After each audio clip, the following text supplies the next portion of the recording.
My name is Craig. I go by the nicknames of Krakum, which is the first three letters of my first and last name, or by my high school nickname of Chuck, or you can simply address me by my first name. And I'm 54 years old. I am retired IT. I have a master's degree education level, non-traditional. I earned it as I went along in life. I was medically sidelined early with a widowmaker heart event, and I also suffer from diabetes, so I have what's considered to be a compromised immune system, so playing the games to keep myself alive and stay healthy.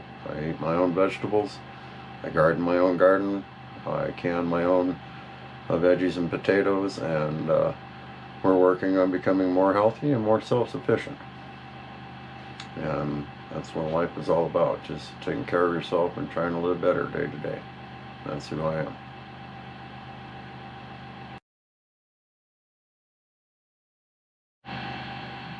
I currently own one motorcycle, quote, quote. It's actually a trike, the Can-Am Spyder RSS 2012 model, modified. It's also what I call a dressed convertible. I can remove my luggage at a moment's notice and have a sport bike in no time flat. And I sold my last two-wheel vehicle about 3 months ago, and I'm really ready to move on. If I acquire a second bike, which is likely to happen once we get through this financial crisis, it will likely be a Can-Am. More than likely a Ryder, but we could be looking at an RT. Either way, Charlotte stays here.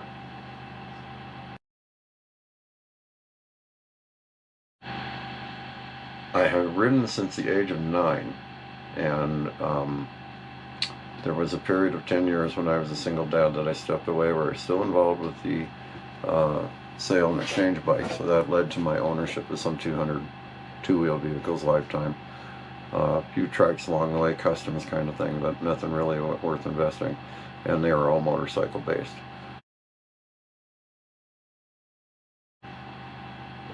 It's now a matter of sharing time with my wife and family. You know, to me, the riding is a habit that I spend with my wife. We grab as many images as we can, and we're living the moment as long as we can. And we take advantage of each and every day. We learned that lesson because of recent events. I'll leave it at that. And if you notice in the background, there's probably extension cords and oxygen tubes that you're seeing. I'll leave it at that. But we're getting better, and life goes on. And we're looking forward to riding in 2022 and providing our watchers and viewers with lots of experiences, because this is a very unique area.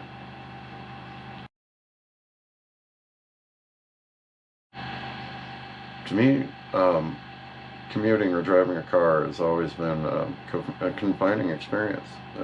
It limits your point of view. You don't get a look above. You can't take the 270, I call it, the up-down 180-degree eye-turn observations. You miss so much sitting in the comfort of the car to the air conditioning and the music. You become distracted. Phone calls are the latest rage to that, but even music, and just more interested in going where you're arriving than spending time to see what you're passing along the way. But I got tired of that, and now that I'm retired, I really don't even own a car. My son owns a car, and we use it to get our supplies and get back and forth to the big city, but you know, in inclement weather. But because I do have a Can-Am, I can manage 2 weeks of groceries at a time every 2 weeks on a long commute and get a ride in doing it. So it is very much our running vehicle during the summer months, and we are way more committed to the lifestyle being out in the open air. To me, a car is a cage, because they confine your spirit. They confine your view of your reality, and they limit your view in more ways, intrinsically, valuably, and financially, as far as I'm concerned, because I've actually had some success with the finances of working with motorcycles. And my wife and I enjoy the lifestyle, and but it's a private one. We're not group riders. We don't follow the lead. We set our own paths. We take our murals, we take our pictures, we make our movies, and I give my advice.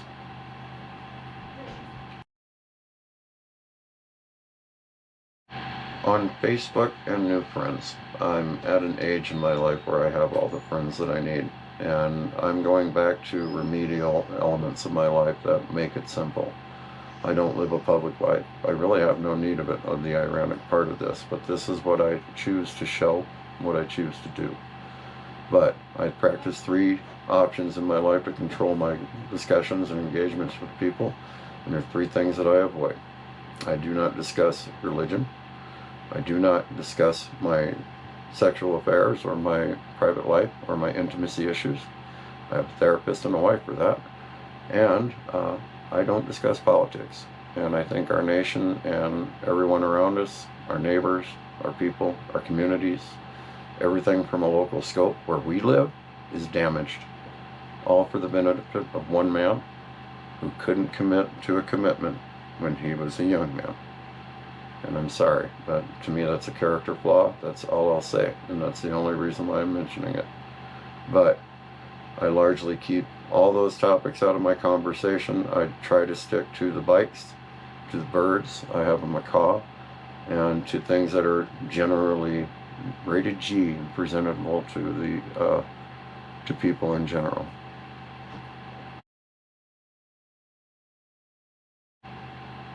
I'm not one to seek approval, and I generally learn by making mistakes.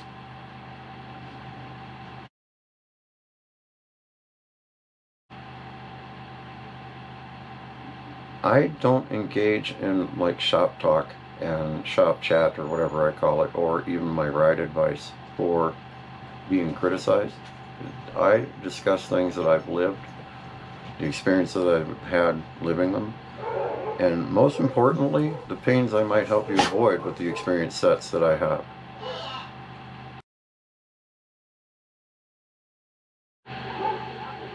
As I mentioned before, the friends that we have are the friends that we have.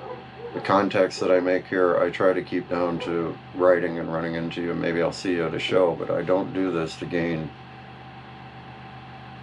familiar needs or that. My wife and I have lived a life where we combined 2 families. We lived as a blended family. We accepted the fact that we took on financial disadvantages raising 6 children because we were much wealthier in other areas of our lives. So we learned to live independently.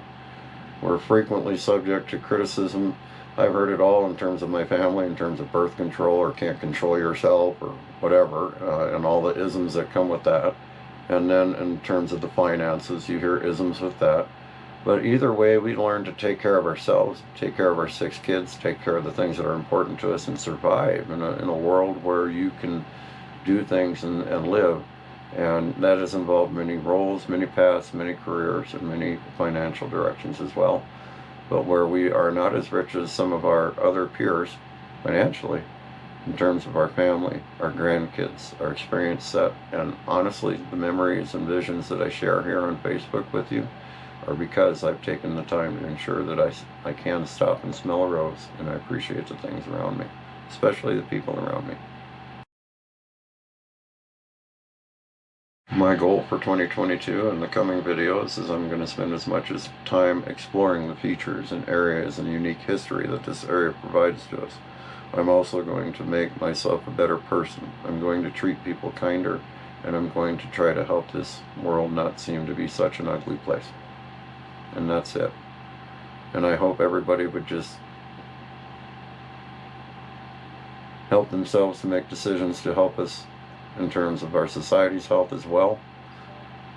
Put yourself in other people's shoes, understand what they're going through, and maybe take some time to sit and look at things from a different perspective, because we've lost track of our neighbors, we've lost track of our families, and I honestly think that events, people, Facebook, yeah, I'll lay it right at you, and cell phones, technology, the world is getting so close, yet so distant and far away. That's all I got for today, folks. Thanks for listening. Peace.